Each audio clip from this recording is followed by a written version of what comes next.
Bits के विपरीत कुबिट्स superposition में रह सकते हैं, मतलब कि वो एक ही समय पर 0, 1 या दोनों हो सकते हैं। ये अनोखी विशेषता क्वांटम कंप्यूटर्स को उन मुश्किलों से निपटने में सक्षम बनाती है जो सबसे एडवांस्ड कंप्यूटर्स के लिए भी हल करना नामुमकिन है।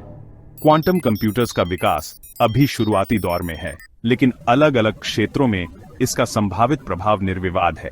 जैसे जैसे हम क्वांटम क्षेत्र में गहराई से उतरेंगे, हम ऐसी जबरदस्त तरक्की की उम्मीद कर सकते हैं जो कंप्यूटिंग की सीमाओं को फिर से परिभाषित करेगी।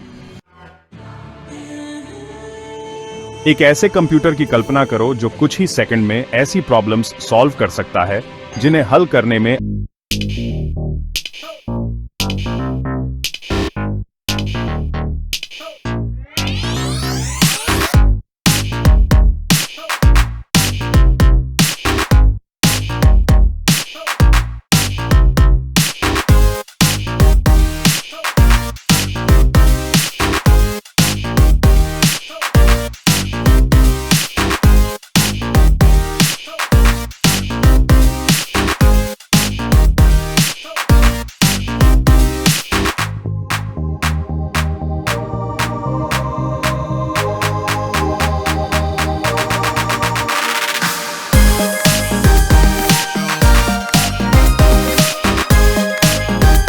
ये जुड़े हुए क्यूबिट्स एक दूसरे को तुरंत प्रभावित करते हैं। ये जुड़ाव क्वांटम कंप्यूटर्स की कंप्यूटेशनल पावर को तेजी से बढ़ाता है। सुपरपोजिशन और एंटेंगलमेंट का संयोजन क्वांटम कंप्यूटर्स को आम कंप्यूटर्स से बिल्कुल अलग तरीके से गणना करने की अनुमति देता है। जानकारी को बिट दर बिट प्रोसेस करने के बजाय वो सभी संभावित समाधानों को एक साथ एक्सप्लोर करते हैं, जिससे कुछ खास तरह की प्रॉब्लम्स के लिए अविश्वसनीय गति और दक्षता मिलती है।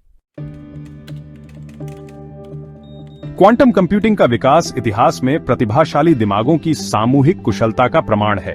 कई भौतिकविदों और कंप्यूटर वैज्ञानिकों ने इस क्रांतिकारी तकनीक को जीवंत करने में योगदान दिया है। शुरुआती अग्रदूतों में से एक भौतिक विज्ञानी रिचर्ड फेनमैन थे। 1980 के दशक में उन्होंने गणना के लिए क्वांटम सिस्टम का उपयोग करने का विचार प्रस्तावित किया। उन्होंने माना कि आम कंप्यूटर्स पर क्वांटम मैकेनिक्स का अनुकरण करना बहुत ही अक्षम था।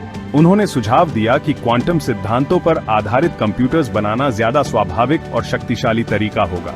एक और प्रमुख व्यक्ति भौतिक विज्ञानी डेविड डॉयच हैं। उन्हें क्वांटम कंप्यूटिंग का जनक माना जाता है। उन्होंने 1980 के दशक में अपने सैद्धांतिक कार्य से इस क्षेत्र की नींव रखी। उन्होंने एक यूनिवर्सल क्वांटम कंप्यूटर की अवधारणा विकसित की, जो किसी भी भौतिक प्रणाली का अनुकरण करने और आम कंप्यूटर्स की तुलना में ज्यादा व्यापक समस्याओं को हल करने में सक्षम है।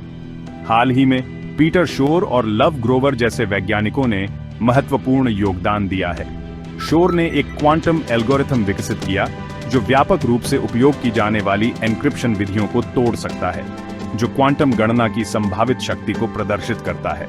ग्रोवर के एल्गोरिथम ने बिना क्रम के डेटाबेस खोजने के लिए क्वांटम स्पीडअप की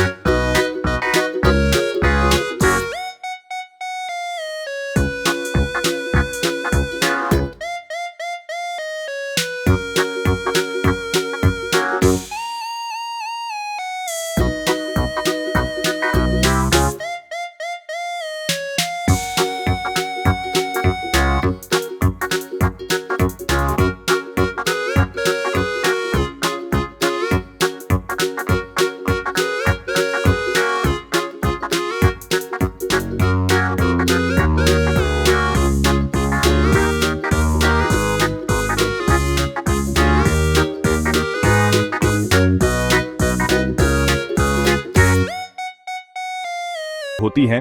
क्वांटम कण एक साथ कई अवस्थाओं में मौजूद हो सकते हैं। इसका मतलब है कि एक कुबिट एक ही समय में 0 और 1 दोनों हो सकता है, जिससे कंप्यूटेशनल संभावनाओं में भारी वृद्धि होती है। एंटेंगलमेंट एक और प्रमुख सिद्धांत है। यह घटना तब होती है जब 2 या 2 से ज्यादा क्वांटम कण जुड़ जाते हैं, भले ही वो ज्यादा दूरी से अलग हों। वो एक ही भाग्य साझा करते हैं और एक की स्थिति को मापने से तुरंत दूसरों की स्थिति निर्धारित हो जाती है। इस परस्पर जुड़ाव का उपयोग अत्यधिक परस्पर जुड़े और कुशल तरीके से गणना करने के लिए किया जाता है। एक और महत्वपूर्ण अवधारणा क्वांटम टनलिंग है। ये क्वांटम कणों की ऊर्जा अवरोधों से गुजरने की क्षमता को संदर्भित करता है, जो शास्त्रीय भौतिकी के अनुसार दुर्गम होंगे। क्वांटम कंप्यूटिंग में टनलिंग का उपयोग कुबिट्स की स्थिति में हेरफेर करने और विशिष्ट लॉजिक ऑपरेशन करने के लिए किया जाता है। ये सिद्धांत हालांकि हमारे रोजमर्रा के अनुभव के विपरीत हैं, क्वांटम कंप्यूटर्स की अपार क्षमता के पीछे प्रेरक शक्ति है। इन क्वांटम घटनाओं का उपयोग करके हम उस कंप्यूटेशनल शक्ति को अनलॉक कर सकते हैं जिसकी पहले कल्पना भी नहीं की जा सकती थी।